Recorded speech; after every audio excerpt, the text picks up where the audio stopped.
Hello, everyone. This is Christina Barr, and you're watching Black News.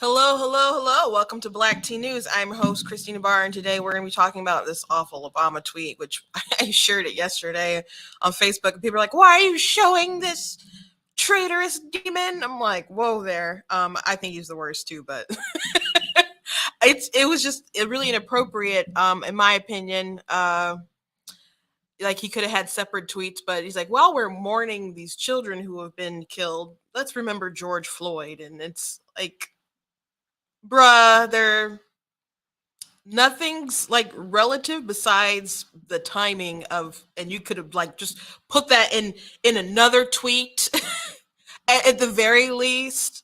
Like the Americans need to really like pump the brakes and remember George Floyd.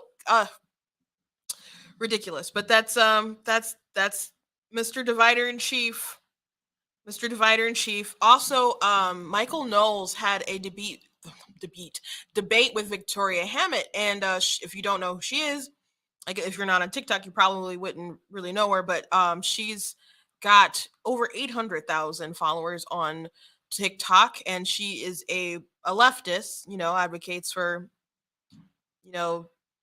abortion and free healthcare and canceling student loans and all the other kind of stuff. But she was also one of the people that, do you recall when the White House was informing TikTok stars about Ukraine? She was apparently one of them, which is funny because most people on the app who are on the right are aware that she's a huge person who engages in a lot of dishonesty.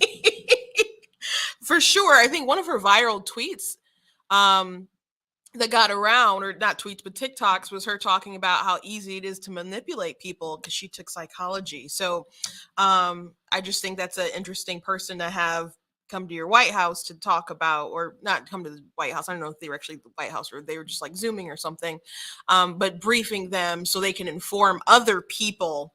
So I don't know if she's always just blatantly sort of dishonest, or if I'm sure she believes like legitimately like a lot of the things that she advocates for, but a lot of it's presented in a pretty dishonest sort of way. So there was a lot of things about the debate, because I did watch the whole debate. It's like an hour and, I don't know, maybe an hour and 30 minutes, maybe longer. But I watched the whole thing this morning when I saw it. I was pretty excited. Not because I thought it would be like a riveting exchange or anything like that, but I was just curious how he would respond to her. And I did a long Twitter thread about it, and I'll probably like put it all in an article because I did take the time to tweet it all out. But her main argument was about bodily autonomy. But she mentioned that until like the point of viability, which I don't think she'd be willing to ban abortion past viability. Just assuming. I don't know if I've heard her say otherwise, but that just seem kind of weird to me, knowing who she is. But I think that's such a terrible argument. So I went through it a lot. So I don't think I'm going to go through that whole thing, my thread that I had today, but I did write it out, and I will like share that as an article, I suppose. But it is on my Twitter feed if you want to check it out. But today I want to talk about this analogy that she kept bringing up throughout the whole debate. She kept going back to this car accident analogy. So I do have that section of that debate. So I'm going to play that and we'll break it down. And I thought it'd be good to break down, and I'm going to put it back on TikTok and tag her. So I will be doing that today. And also in Michigan, there's a huge shakeup in the race, which we talked about maybe Monday. That there was huge amount of fraud found in the signatures gathered for quite a few Republicans, but two of the main contenders. And officially, they had a couple options after it was deemed that there was a lot of fraud found in the signatures, because they didn't have enough signatures to qualify after the ones that were fraudulent were thrown out. So the best possible hope that they had was that the Board of Canvassers who met today would say, oh, we vote that they can still get on the ballot, but they would need 3. And I thought that was unlikely because there's 2 Democrats, 2 Republicans.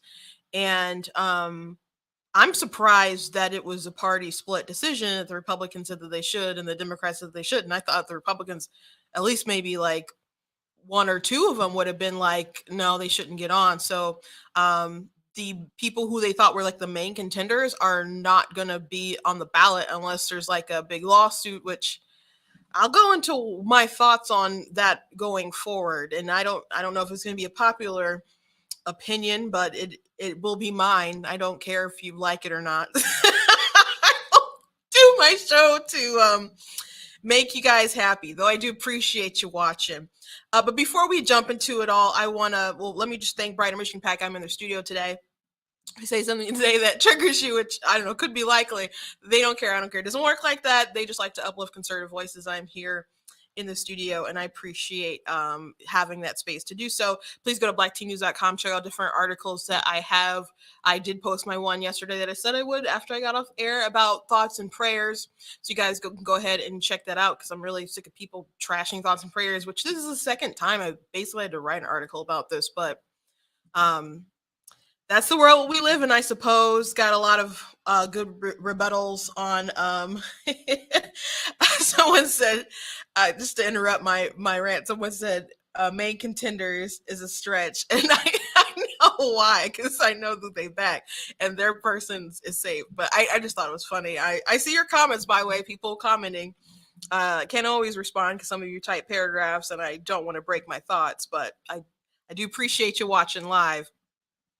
But I also have a lot of good articles on abortion and other subjects you guys can check out at blacktnews.com. Please check out different merchandise that I got, like the cool goat hoodies. I also have them t-shirts and get them in different colors. Got the Denounce White Supremacy, Defeat Joe Biden shirt with a list of his racism on the back. I got the Be Better, Not Bitter shirts. We're coming up on Juneteenth, and there's people with the woke stuff. Did you see Walmart's woke ice cream? Like that had Juneteenth and stuff on it, and I think Black Power Fist and all kinds of stuff that they were selling at Walmart, and that went pretty viral, I suppose. But people are gonna start pushing some really political stuff, and Republicans have, at least Republicans I know, have been celebrating Juneteenth for a while, because it is a republic. It's a holiday for everyone, I suppose. But Republicans are like, we're the ones who freed the slaves, so of course we like Juneteenth. I do not like the political game that the left is playing, that it seems like they want to make Juneteenth so important because they want to trash the 4th of July. And I saw that attitude, the year before, but really, really last year. So anyway, there's some cool gear that you can get, like the Be Better Not Bitter shirt.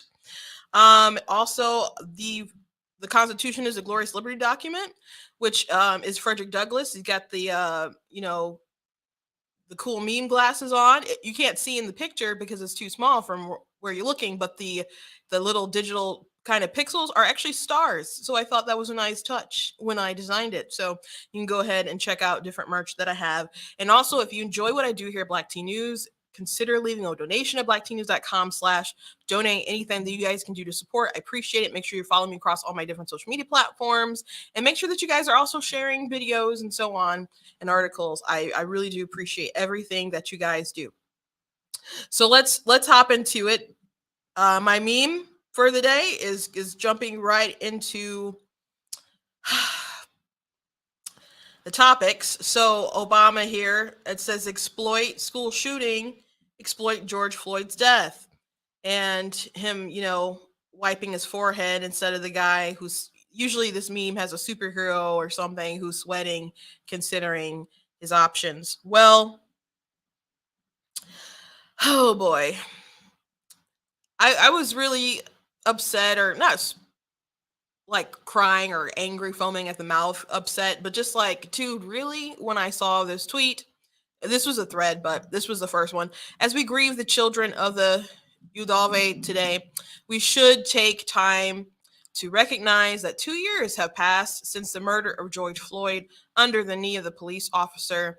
His killing stays with us all to this day, especially those who loved him. I saw a comment and under the that picture that I posted on Facebook, and someone said people who loved him like his drug dealer. And I was like, oh boy, but that's what I thought when I first read it, though. And he had other people who loved him for sure. I guess, but he did die with his drug dealer was in the car, like with him. Um, so I just there's these innocent children who have been butchered by a psychopath who had all these red flags, and it's an inconceivable tragedy. 19 elementary school children killed, and he's like, we got to take time to remember George Floyd. Now, um people don't like, in general what happened. Obviously, I don't know anyone who did. um I know so many people, regardless of how they feel about how the case went with Derek Chauvin, who feel ill like watching that video. When I watched the video that came out way later, I think it was leaked, as a matter of fact, with the videos leading up to it, with them trying to like get him in the car, and he wouldn't get in the car, and he was kind of bugging out in the perspectives of the police officers, and they put him in the car, and he was started freaking out because he didn't want to be in the car, and he's like, put me on the ground, put me on the ground. That video, when people were like, he's not complying, he didn't comply if he had complied. But I'm just like, the fact that he just said, put me on the ground, and it's just like, he's knowing with the foreknowledge, that it was going to lead to his end, made me sick, even watching that. No one likes what happened. Now, this may be more controversial. I don't feel like Derek Chauvin got a fair trial. I think there was actually like an activist on the jury. So regardless however you feel, he didn't have a fair trial, and they definitely should not have had it in that city. But Barack Obama could have made a separate tweet. He did not have to say, hey, as we grieve these children, remember George Floyd, who was not a good man.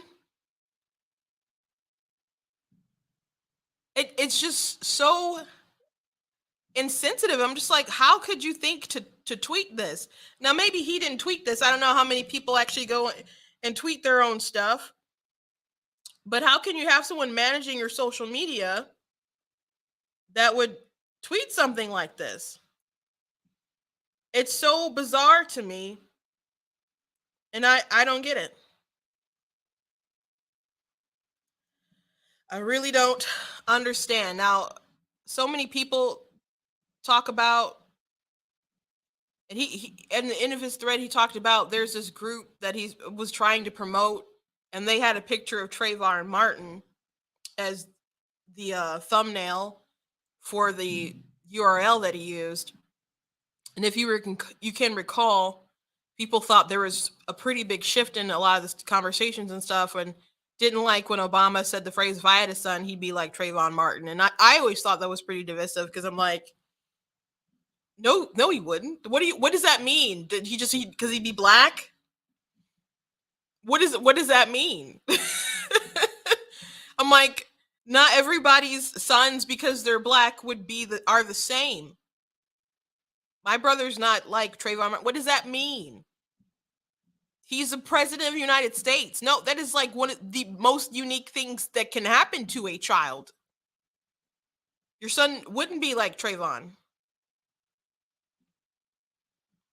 So I feel like obviously he did that to, I don't know, I guess maybe empathize and also pander the moment. But there was so much crazy stuff, and that was really like the beginning, the nexus of all this BLM stuff. There's Michael Brown and other stuff that spanned off. But the media, if you recall, was so divisive, and Zimmerman is an idiot. Don't get me wrong. Like, he's an idiot. Nobody likes him.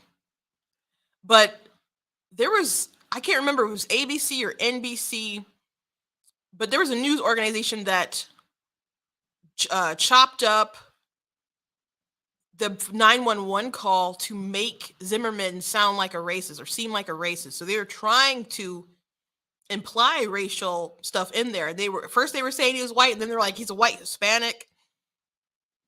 It was just very weird how they wanted to use race in that situation, in that case. And then the narrative surrounding that has just been nonstop. And now we get to today, you still see that nonstop.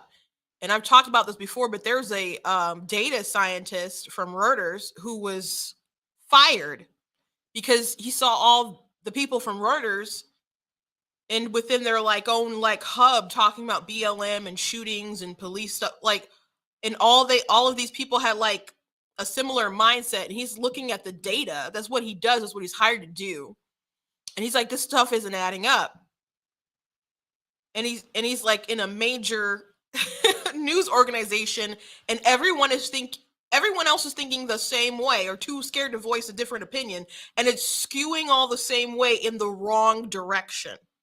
So he decided to write a big thread with the data that disprove, like, hey, actually there's not the racial bias that people are claiming, the idea that BLM is pushing, that people are actually like being hunted by the police, like that the stuff doesn't actually bear out. And he not only used his data, he used the data of a Harvard professor, I believe, who was also who was black as well, who sought out this information himself, thinking that there was the bias, and was confused when he looked at the data and it didn't prove his theory, so much that he like fired his team and restarted and got the same result. So people flipped out at him so much, ultimately ended up him getting fired. So he is like within a lawsuit, but there's people who do not want to hear anything other than racial division.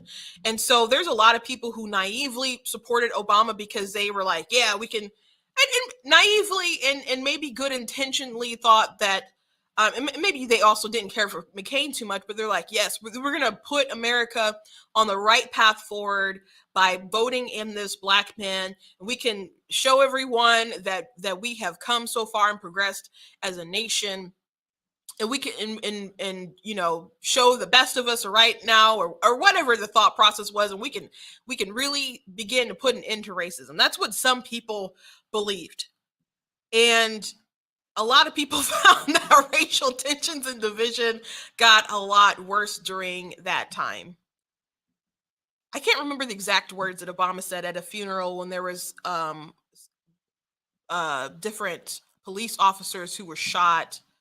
Was it in Texas? Someone can correct me, but there was a funeral, and there was like after a BLM protest or something, and some kind of activist was shooting at police or something, and people were saying they weren't BLM, whatever, blah blah blah. But there was a funeral, and I just couldn't stand what Obama said. He said something so awful, and George Bush spoke, and George Bush said something that was great, and he said that we all judge ourselves by our best intentions, but judge each other by like our worst imaginations, or something along those lines. I'm like, that is so on point, because we're not willing to give grace to other people. Like, people always assume the worst in someone, but when it comes to yourself, you want people to not judge you, you know, to have honor with you. But Obama just wasn't good at pulling the nation together, and neither is Biden. Biden is maybe he's worse. I don't know, but they're duking it out. But Biden is a continuation of Obama's presidency. He's just not as charismatic or popular, which but it's bad.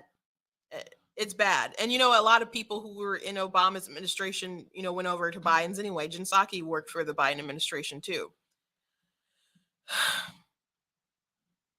So I don't know, this It's a little surprising, but still very par with Obama. I think very on par with just him. Always has to be the divider in chief. When Trump won and people were asking why black men went to Trump, he had to trash the black men who went for Trump. Like, oh, these are kind of the folks who have to get rich no matter what, not care about people. It was something along those lines. I wrote an article about it on the website. And I'm just like, you really are going to just assume so much about these folks and not take into like a lot of other factors. People voted for Trump in 2016 for such diverse reasons, and in 2020 for such diverse reasons. There's people I did not expect in 2016 talk to that they voted for Trump, that I'm like, you're a communist, like why'd you vote for Trump? And then he's just like, because they didn't like the establishment with Hillary, and they're like, and actually they just thought that basically they needed such a shakeup to kind of reset the world. He's like, it's going according to plan. I'm just like, no, everything's fine, but that's in his psycho mind. But anyway, my point was that people's had such diverse reasons for voting. So unless you actually talk to people, how do you know? And how dare you have the audacity to assume such things? But you know what? Michelle Obama after 2016's election, she was like, women voted against their own voice. I'm like, how dare you say such a condescending, crappy thing?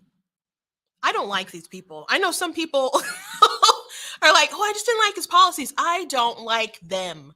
I don't like them. I'm going to go ahead and move on. I don't want to talk about them all day, but just always the divider in chief, Obama.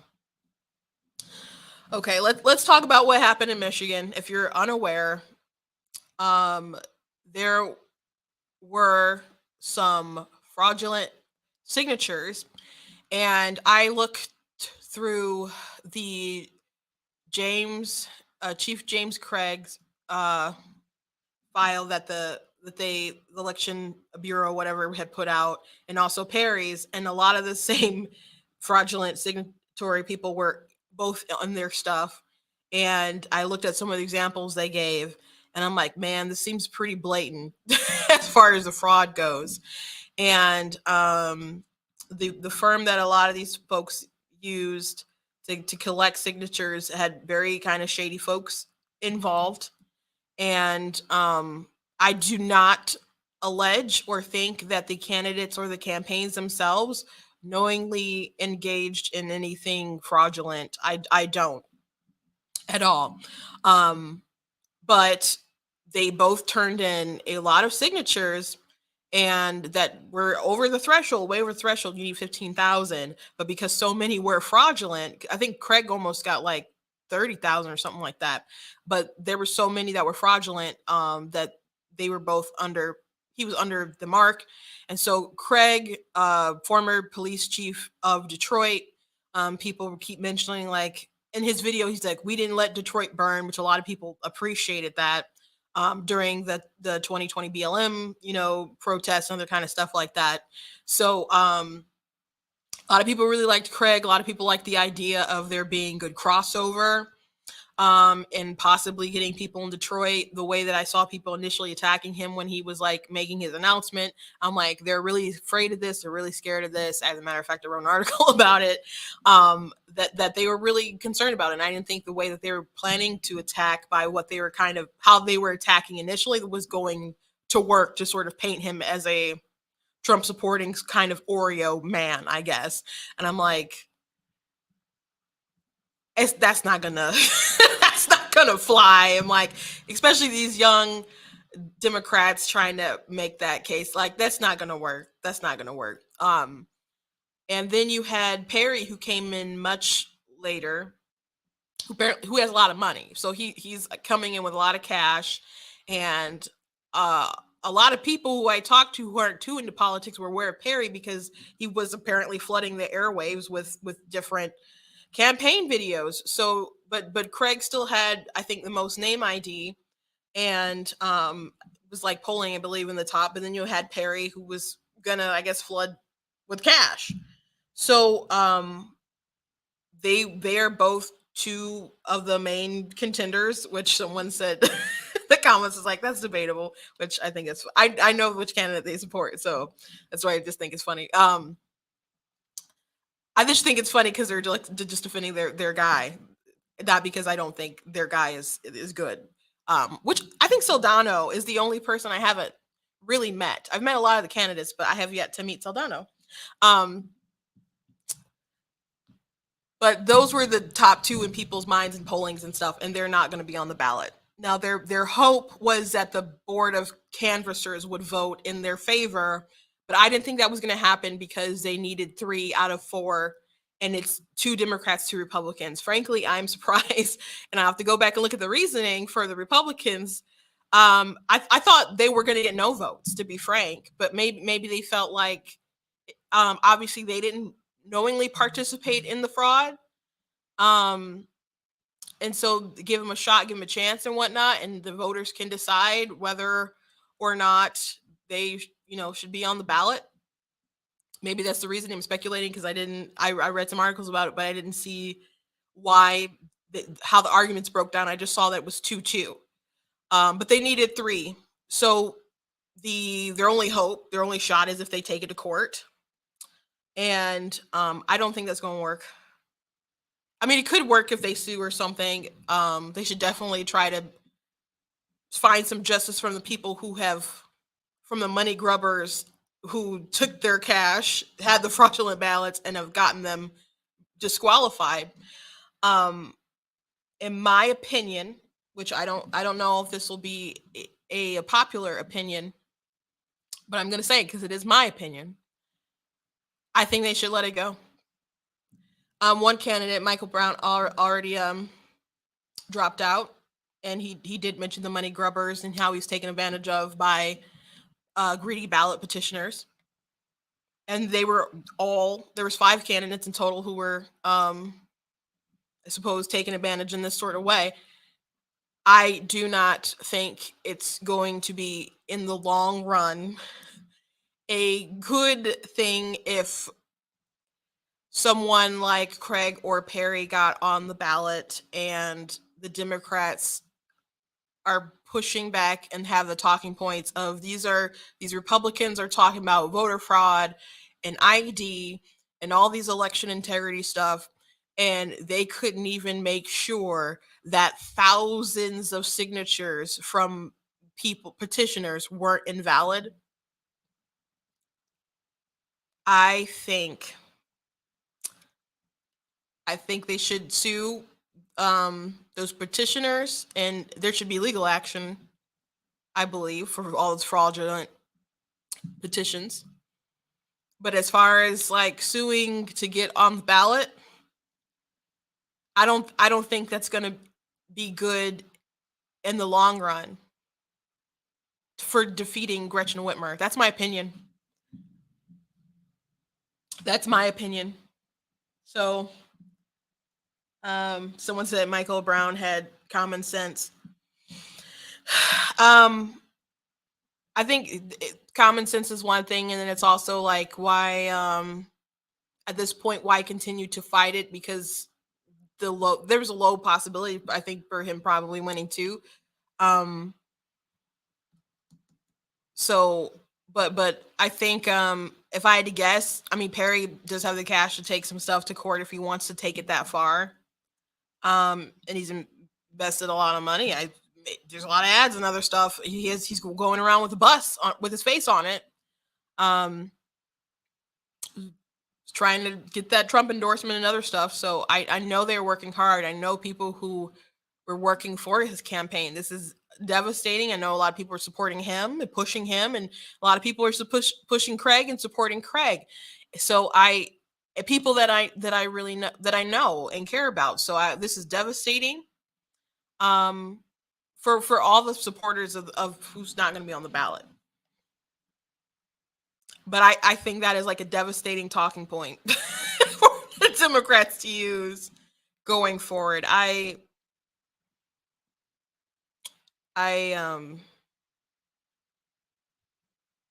think they should try to seek justice for themselves because they are part of a scam. Well, they got scammed.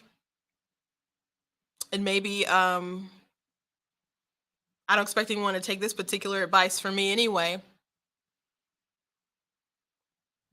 But I think it's time. You should just got to wrap it up. You could always try again next time, shoot your shot again. But I don't know. And what's puzzling about like the petitions and stuff is that there's other people who, some people are like commenting on social media, and we're just really really confused because they're like, but there's so many grassroots activists who are willing to do the work for you. And I think that's true, but not everyone has that sort of organic grassroots support. Like Zano has a lot of grassroots support because he really came out against lockdowns. Ryan Kelly is everywhere. People really love Ryan Kelly. There's a lot of people who have people who are very passionate, know a lot of good spots where you can go ahead and get those petitions, talk to a lot of people. They hit different festivals and events nonstop, go to different meetings, and you get other people excited and they're willing to take the petitions and do the same, and have been working on it a long time. Perry got in the game like way further out the game than everyone else. He was more like a, I don't know. I didn't start hearing about Perry until like basically just a little bit before that Trump rally. And then everyone was like, "Oh, I've seen his ads and stuff." And I had just met him like maybe, I don't know if it was like a little bit before that, and I've seen him a couple times since then. I mean, Craig's been in very early, um, but some people are just like, I don't understand why you have all these people and who've relied on these people when there could have been grassroots people just willing to do it for you. Well, people want to make sure that they also get them, and make sure that people do right stuff correctly, I suppose, if they're professional, so-called professional gatherers and know good spots and whatever. But another thing that really confuses me about people willing to do the fraud and go to jail over this stuff is that people are willing to pay to collect a name and a signature. I mean, it's just laziness. I mean, if people are willing to pay $4 per signature, $7 per signature, I've heard a rumor that one of them was paying like $15 a signature. Not sure if that's 100% true. I heard it from a pretty good source, but I'm sorry if that's fake news, but I know folks were talking about paying $7. So if you're paying that much for a signature, and you can find like a, I don't know, a Secretary of State place that probably won't throw you out because if they don't own that property and landlord calls, and I guess you gotta go. But actually that happened to me the other day. But if you find a good spot where it's populated and people are willing to sign the petition, and some people will just sign it because they know you're getting paid for it. They'll just be like, they getting paid for, like, let me help you out, bro. And they'll sign. And especially in Detroit, people are willing to do you solid like that. I've collected quite a bit of signatures for someone at a good spot.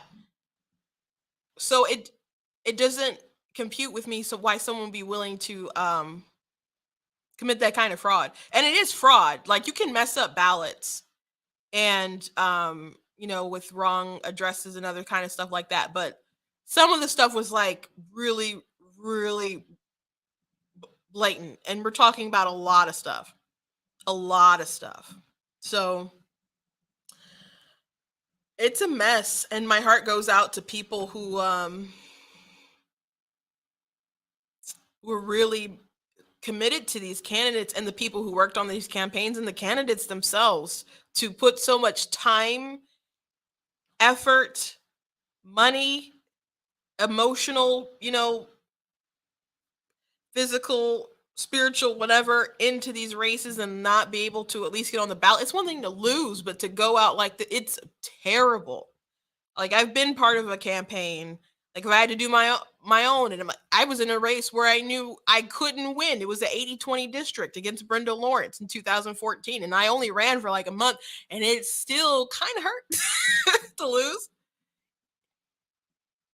I hate it when you Googled my name and then they saw the results. I'm like, oh, I lost. It is what it is now, but at the time, I was like, ah. So I can't imagine how awful that they feel in this situation. I can't imagine. I I helped my sister in her campaign when she campaigned to be chair in 2019 for the Michigan Republican Party. It's and it's just such a rough thing to do, to put yourself out there on the line and then to not make it. It's awful.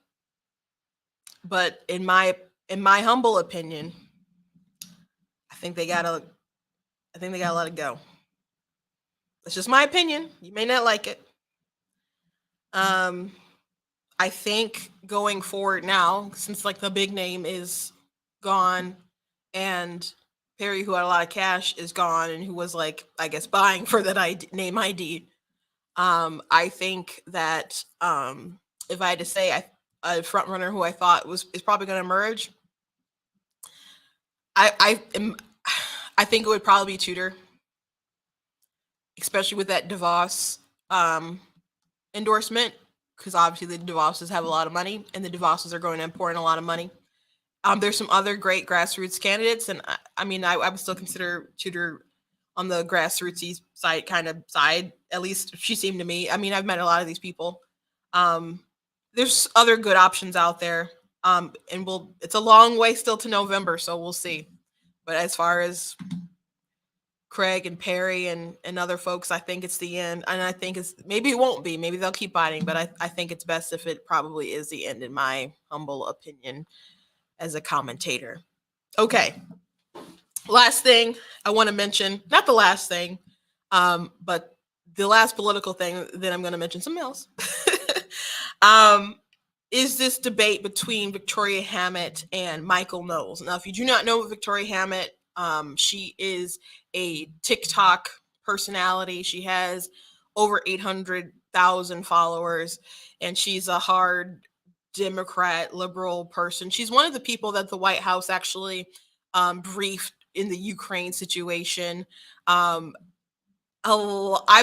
stitched her and replied to quite a few of her things before.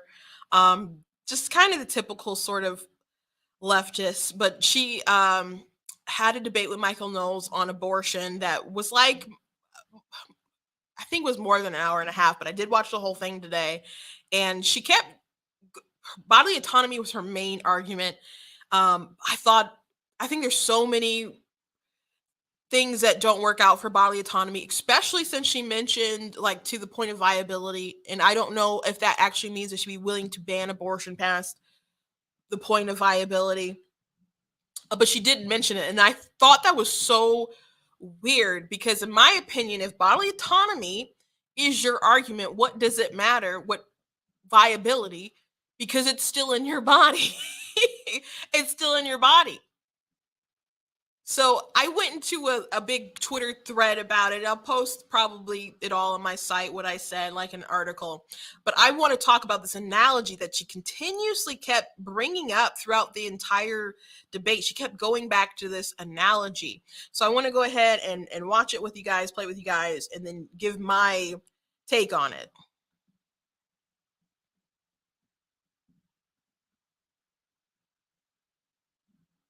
One second.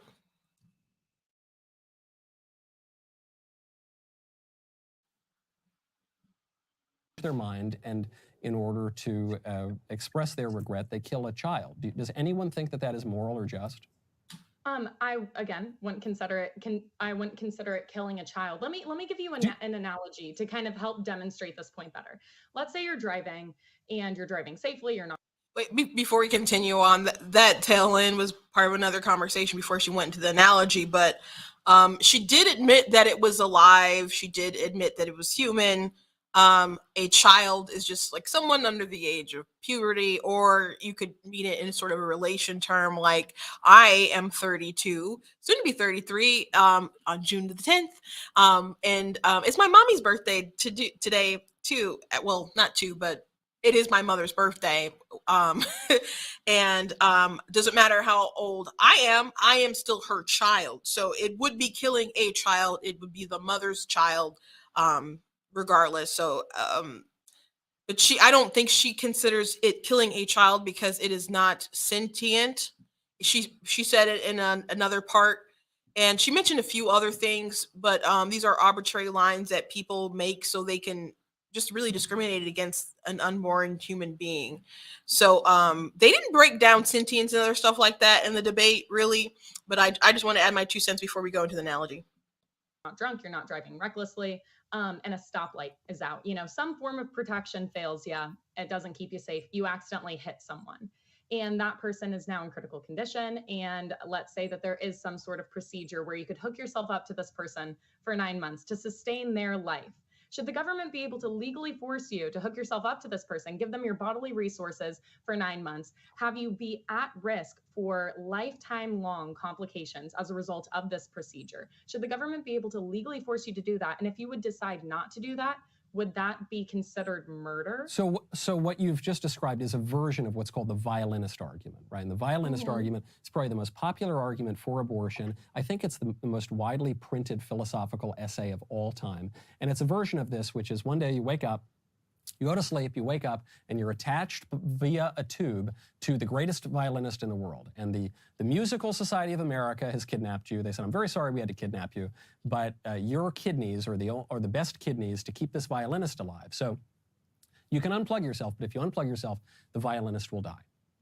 And if you keep yourself plugged in for 9 months, then the violinist will live. That's basically the argument you're making, right?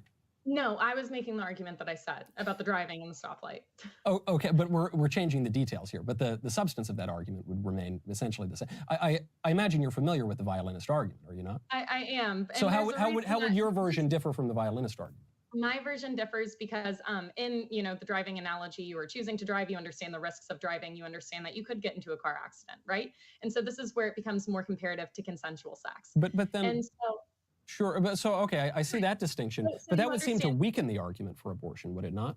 Because No, you're I all don't think consenting so, to the because rules I of the think- road. I think even in a situation where you understand that driving could realistically lead to a car crash, you could injure someone every time you get into a car. I think that even understanding those risks, you should not be forced to hook yourself up to someone in this analogy. And I'm curious to hear your thoughts. Oh. So let's talk about it. Let's talk about it. So I thought it was funny. She's like, no, I was talking about making the argument that I made. Okay, if you get into a car, in Michigan, I don't know what all the rules and stuff and laws everywhere are, but you can't even. There is an obligation to each other if there's some kind of injury. No, it's not physically hooking someone up to your organs and whatnot, but it is illegal to drive without insurance. You are supposed to have insurance on your car. Now, there's people who get away with it. It's called riding dirty. But I guess you have to live in the fear of the police, like running your plates and being like, bro, where's your insurance? You're supposed to have insurance because in the event that you are in some kind of car accident, someone has to pay for that. Now, there's been tweaking and other stuff, but that's historically has been for a very long time. And I'm probably like that maybe in other states. But if you get into a car accident, they expect someone else to pay for the damages to that car, for the damages, your physical damages. My oldest sister and my only brother were in a terrible car accident, and maybe someone did run a red light. But I think maybe they did, but they hit on his side of the car. My sister was driving, and it was like was it a Vibe or was it smaller than that? It was a small car. He's a tall man, 6'3". His knees were already at the dashboard, but they hit the side of the car, and the impact broke his femur into the shape of a T, and the impact broke a ball of his pelvis off.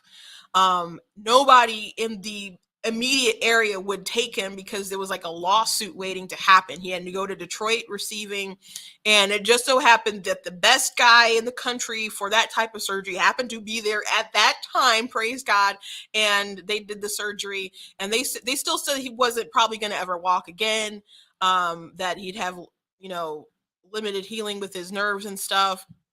He'd have drop foot, everything. So he just kept praying, and whatnot. And so, long story short, he can walk. They said that he'd have to have a hip replacement. When he saw the X-rays and stuff, they saw arthritis and other stuff had set in. I don't want to go into a whole thing, but God's healer, praise God, and talking about another day. He never needed a hip replacement, and he has no arthritis in his hip. But it was a really bad car accident, but his bills and stuff were paid through insurance. And so there is obligation if there's some kind of harm. Just FYI, is the obligation that you have to be hooked up to your organs and stuff?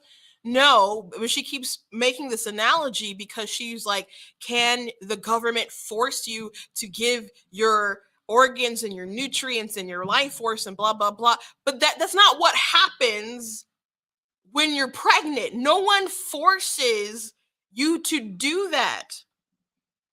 No one forces you to do that. The only force is if as far as like getting pregnant, is if you are unfortunately, horrifically, terribly awful thing, if you are raped. But everyone knows, not everyone knows maybe, but that's a less than 1% statistic as far as when you're talking about abortion. 99% of the encounters which ultimately lead to abortion are consensual. And I've dealt, and I've talked about cases of rape, so I'm not going to go into it in this video. But it's not something that I'm afraid to talk about, but I'm just not going to deal with it in this video. So you're like 99% of it is consensual. And so you consent in the sexual act, which she relates to driving a car. Someone passes a stoplight or whatever. And I guess that's the not having contraceptives, or someone condom breaking or birth control failed or something. And now you're pregnant. Are you supposed to now hook up your life force to this child and provide for them? The government doesn't make you do that. A stranger doesn't make you do that. I can't make you do that. That is natural. That is natural. But the child would not exist at all if you had not engaged in the action of procreation. That's just the facts. So it's a stupid analogy. The violinist analogy is stupid as well. No one forces you to be hooked up to the child. That is something that happens naturally after you engage in an action that is biologically designed to do what happened, what resulted in the baby. It's all natural. It is a terrible analogy. Absolutely terrible. And they just think they gotcha. And by the way, one thing I want to say about pro-choicers and these analogies and stuff, and I know a lot of people use different analogies in debates, but it's so often, especially on TikTok, where people will be like, this is the best argument ever, like pro-choice argument ever. And I just think and there was one viral video where the person like gave an analogy, and it was like there's a burning clinic with all these embryos and a 3-year-old child or something. Are you going to save the 3-year-old, or are you going to save 1,000 embryos? And people are like, they probably save the child, but that doesn't mean the embryos aren't alive. It's like, how are you going to store them? Are you going to be able to get them out safely? Are they even going to be implanted? Like, there's some real big ethical questions about IVF. Like, and how are you going to get them? Like, your instincts see a child, you're going to get that child. What would it matter if there was Victoria and 10 of her friends versus my nephew? I would get them out. So my nephew, like, and they would unfortunately not be here. Like, what does that matter? It doesn't make you not human. But those are the sort of analogies that people use and think that they're just great arguments. So anyway, I think it's really funny that people that on the pro-choice side, people will use all these analogies and hypotheticals and super rare situations, and that's their evidence. But it's like, you have to use these fictions, and I suppose you have to do that when what you advocate for, the reality of it, is so barbaric and cruel. Because the best argument for pro-lifers is actually, it's a human being and you shouldn't kill it. Like, it's that simple. It's that simple. and you need an analogy, be at a car crash that doesn't work to justify your point. No one is forcing you. You have no one to blame but yourself and your partner, whoever you slept with, whether it was a longtime partner or somebody you met in a bar. Someone I was arguing with who's pro-choice was arguing for abortions for one night stands. Like, that's something we should be able to do. So, which, hey, if that's your stance, you should be able to argue for that, for the woman who wants to, abort her child out of spite of her boyfriend because he caught her cheating on him. And yes, I'm aware of women who've done that. So if your argument is bodily autonomy, then yeah, you got to defend all those scenarios. It's just such a really, really bad argument. And they kept going back to it. Like, this is why I brought up the car analogy. This is why I brought up the car analogy. And Michael just never quite connected with it. To him, it didn't seem to make sense. And maybe it doesn't make sense because no one forces you. The government's not forcing you to have the baby that you made. I mean, that would be like if you want to get out of your marriage, is it forced because there are laws against killing? No, there are other options other than murdering your husband, but no one's forcing you to be in your marriage, and no one certainly forced you to marry them. Like, there's all these decisions that you made, and there's other, if you don't want to, have parenthood, to continue your marriage, there's other options besides murder, homicide, whatever. No one's forcing you. But they say forced birth, which abortion is forced birth. Like, once you're pregnant and the child is there, you're already a parent, right?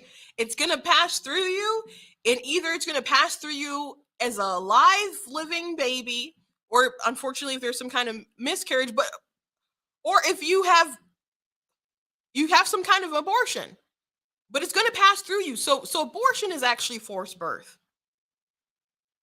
and homicide. So there's that. There's that. And when people say you're pro-forced birth or pro-forced whatever, I'm like, please be very specific. List out the specific ways how I'm physically forcing you to be pregnant and carry your child. Not happening. And so they keep talking about the resources.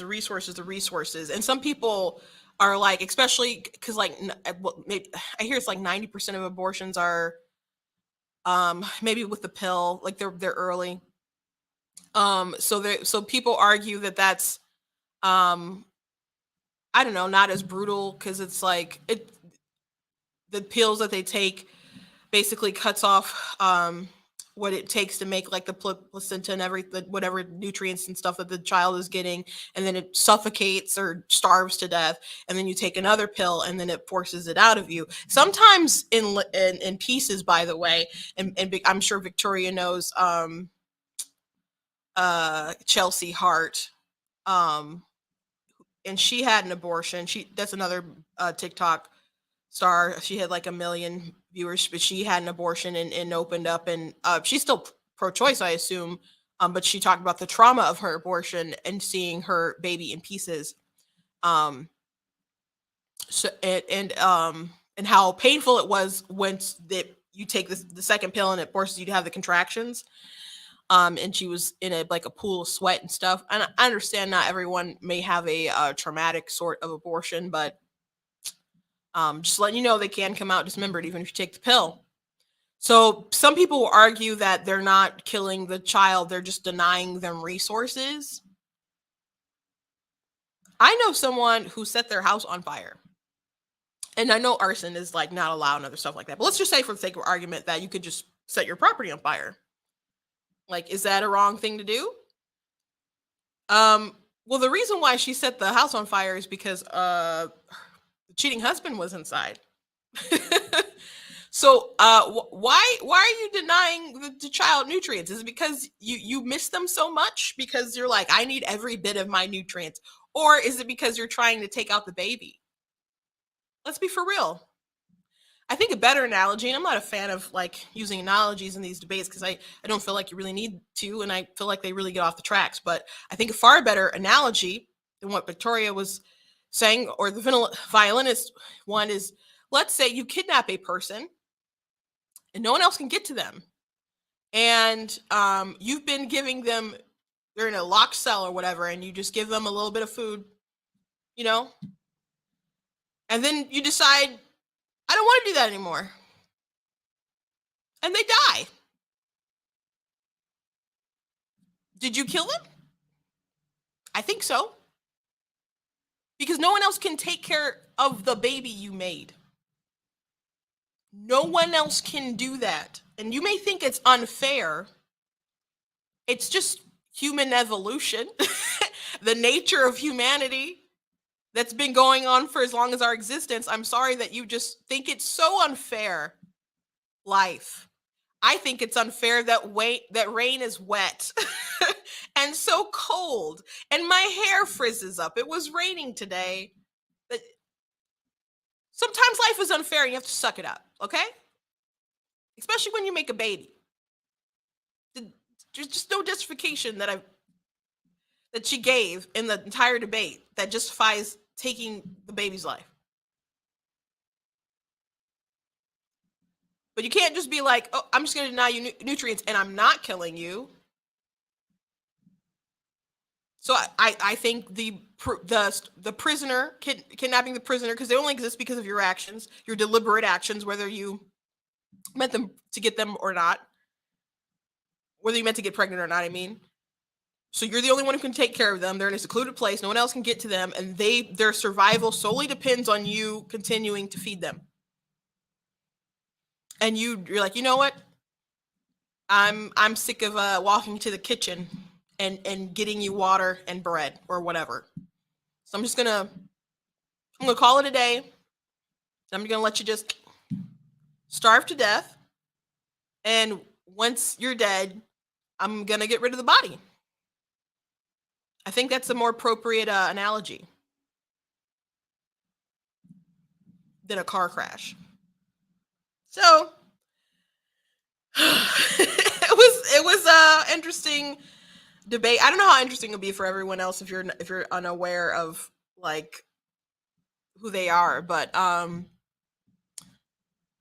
there's just a lot of not great points that I see people trying to make in these debates, and she's probably one of the better ones that I've seen try to debate this issue. But y'all ain't got good reasons, bro. Y'all ain't got good reasons. And there are anecdotal stories that I have heard that are more sympathetic, but just the bodily autonomy argument doesn't make sense because you use your bodily autonomy, you exercise your bodily autonomy when you engage in sex. And if you are too dumb to know that sex leads to pregnancy, you are too dumb to be having sex. But you know what? It's not a lack of education isn't the issue, because 86% of 86% of abortions are from unwed women, FYI. But more than 80% of abortions are from women aged 20 to 40. So I don't think the issues are lack of education. Like people like, we need more sex education. I'm like, no, we don't. No, and more sex education really isn't the answer if the sex education is consent to sex isn't consent to pregnancy. That's not what we need, because you are instilling a total lack of accountability within women. So you're not part of the solution. You're actually the problem, in which Victoria actually said in this debate. And that's something that people say often now. That is the phrase that people regurgitate. Consent to sex isn't consent to pregnancy. But anyway, it's not lack of education. I don't think it's lack of finances, really, because in the US we have one of the highest rates of abortion in the world. I don't mean developed world, I just mean the world, period. Just the world, period. And this is a land of opportunity. Even if you are in dire financial straits, That does not mean that that is going to be your life story. Life is not linear. You have different changes all the time. You can have the right TikTok or Instagram post and it can change your life. Someone can take a news clip of you saying something and make a remix song and it could change your life. You could make there was someone who got famous for doing a man bun, you know? So many things can change your life. There's so many different opportunities and there's so much. Well, how much money did people give to BLM? And it was a freaking scam, pretty much. These people buying houses and all sorts of lands, funneling it to their friends and their families and baby daddies and all kinds of stuff. And people just gave money hand over fist to these folks. Can you imagine if Kamala Harris had tweeted out like women in need so they could feel better and maybe keep their pregnancies rather than tweeting out, hey, give to the Minnesota Freedom Fund so they can break out people who are rioting and protesting? Which, by the way, the Minnesota Freedom Fund doesn't care what you did. They just don't like cash bail. So they'll get out anyone, including if you were accused of murder. And by the way, some of the people that they actually bailed out did commit murder.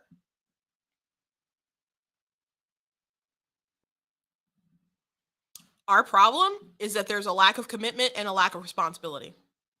That's what it is. That's what it is. So people talk about root causes. I think Victoria contributes to the root causes, honestly, in my opinion. Okay, enough of that. Enough of that. If you want to watch the whole thing, it is on YouTube. And I will post the article tonight, I suppose. But I will be very soon going to dinner with my family because it is my mommy's birthday. I just wanted to have some words about my mom. This is a picture of my mom and my dad after I told yesterday about how he had COVID and he went to Mexico and my mom went with him. So this is a picture of them actually on the mission field together. And this was her first mission trip that she had at all, but she decided to go with my dad. He's been doing this for years, but she finally went with him. And so the people loved her. And she was, getting up and saying some more stuff in that church than she said in our church. And we're like, you got to come back and speak more for us. So, which I'm told that she will be doing very soon at my church. So if anyone out there wants to hear the wisdom from my mother, you're more than welcome. But I like to say that my mother practiced proactive love. Because before I was a twinkle in their eyes, or any of us, as a matter of fact, because I'm the middle child of 7, that she had enough sense and love for who may come down the line to love herself and make good decisions about herself, her body, and who she would choose as a partner. She and my dad were both virgins when they got married. And she didn't believe in going with somebody who didn't have any good morals, who wasn't, she wouldn't be with somebody who she thought wasn't going to be a good provider, a good father to her children. She was concerned about my dad and as far as like providing, because he's in the ministry, and she's just like, I don't know about that. And so that was like a conversation that they have, and there was like a couple miraculous things that happened that assured her that they'd be okay. And we did have some rough spots in life, but we never lacked in love. My mother's someone who she would not really let us argue. She'd be like, shut up, go pray. She was not having any sort of animosity in her house. She did not want to tolerate that. If we tried to carry over like arguments into the next day, she would say the sun went down, or even in the night or whatever. She'd be like, the sun went down, let it go. The sun went down. And even like earlier in her marriage with my dad, they got into an argument or something. And so my dad was like praying. He's like, God, you got to, say this to her. And God just kind of spoke to him. Was like, she's already over it. I think he said, rebuke the devil in her. And he's like, rebuke the devil in you. And he's like, but God, I'm the man of God. I'm the pastor, or prophet or whatever. He's like, she's already over it. She's already like moved on, and you're the one holding on to it. So you got to work that out. So my mom, I mean, it's a scripture in the Bible, don't let the sun go down on your wrath, but that was like her motto in the home that she really, really pushed. So people always ask, like, how did we all get along with a family of 9, living together until we were all basically adults. And then we all started to kind of move out and stuff. How did we manage that? Because we had someone who is, if you ever read like Proverbs 31, which actually I have a podcast called Project 31, which I need to put some more episodes and stuff on there.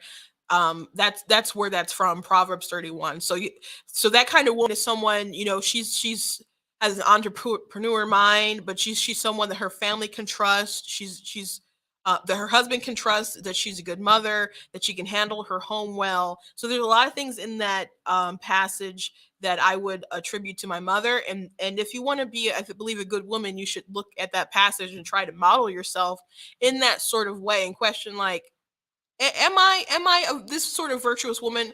Maybe you're not, because it says they're hard to find. But that doesn't mean that you can't change your stripes today. So there's so many women who are like FOMO, that's fear of missing out. There's so many women that are YOLO, you only live once, and they decide to make destructive decisions by making attachments to people who don't really love them. They have these hookups.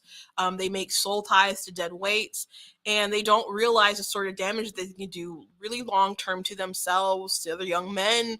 And there's really not freedom in that sort of way. I don't think that we've led to a better society by being more open about our being more promiscuous. So as I said, my mother practiced what I call proactive love. And if we could get back to a point where we were like my mom, we'd be much better off, and we wouldn't have to have all these abortion debates, because that would be something that would be unthinkable for a responsible young woman, and would really just be kind of more of a medical thing. And that's super, super rare. So again, I love my mother. She's a good woman.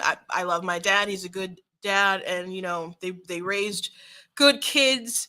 And, but it all starts at the head. And,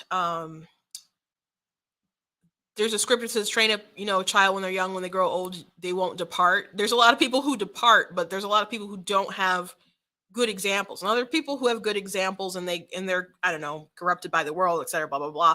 But they really prepared us for so many situations in life, and we're good, godly examples themselves. So people talk about privilege, white privilege, all this other kind of stuff. I have the best privilege that you can have. No, I didn't grow up in a mansion and all kinds of other stuff, but I grew up with a house full of love, with two parents who loved each other, who loved the Lord, and loved us, and made good decisions that would lead to healthy lifestyle choices.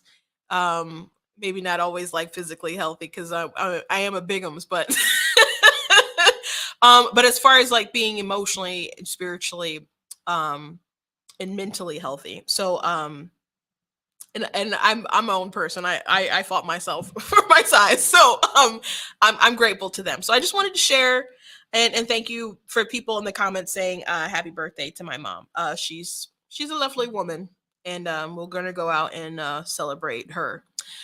She likes cash money, but we're gonna go out to eat and celebrate. I got to pick up the cake. So anyway, I hope you guys enjoyed the broadcast today. Make sure you go to the website, check out different articles that I have on the website. Please check out different merchandise that I have. It does really help when you buy. I got the Make Crack Whack Again Trump 2024 shirt. I got a lot of different like gender kind of stuff because it's not a construct, dudes. You can't change your gender. Get over it. Got the My Money, My Business shirt, which is a good shirt that I made because I'm sick of people saying that it's none of your business as far as abortion. And I'm like, don't you want my taxpayer dollars to pay for it? Gosh, I just want to mention this really quickly because they mentioned bodily autonomy, but Victoria doesn't believe that extends to like the energy you put out with your body. So I'm like, so they're excluding like labor and all that other kind of stuff. Your bodily autonomy is just going to include your body. Like that seems so preposterous for someone at work, inconvenient, I guess. Very convenient for someone who believes in like free healthcare, universal healthcare, or whatever. And when she went on a rant at the end, like she believes in like wiping out the student debt, and I believe she probably wants free college and other kind of stuff like that. So you believe that people's labor people should use their bodies to produce labor, to have income, and then be taxed. And if you're rich, taxed at a probably a super unfair, ungodly rate, so you can have your social programs. But so you believe that people do have some kind of social obligation to each other. You just don't believe that a woman has an obligation to not kill her baby for 9 months. That's ludicrous. And I'm sorry for going off into tangent as I'm closing. Also got like the Black Tea mug and other stuff. So you can check that out, Black Tea News. If you enjoy what I do here, please consider leaving a donation at blacktnews.com/donate. Everything you guys do to support, I really, really appreciate it. Make sure that you guys are liking, that you're sharing, that you're subscribing, also hitting notification bells. And I think you can super follow on Twitter for some reason. So make sure that you guys are actually getting notifications, and you can go to the website and sign up for email. Thank you guys for watching, and I'll see you tomorrow.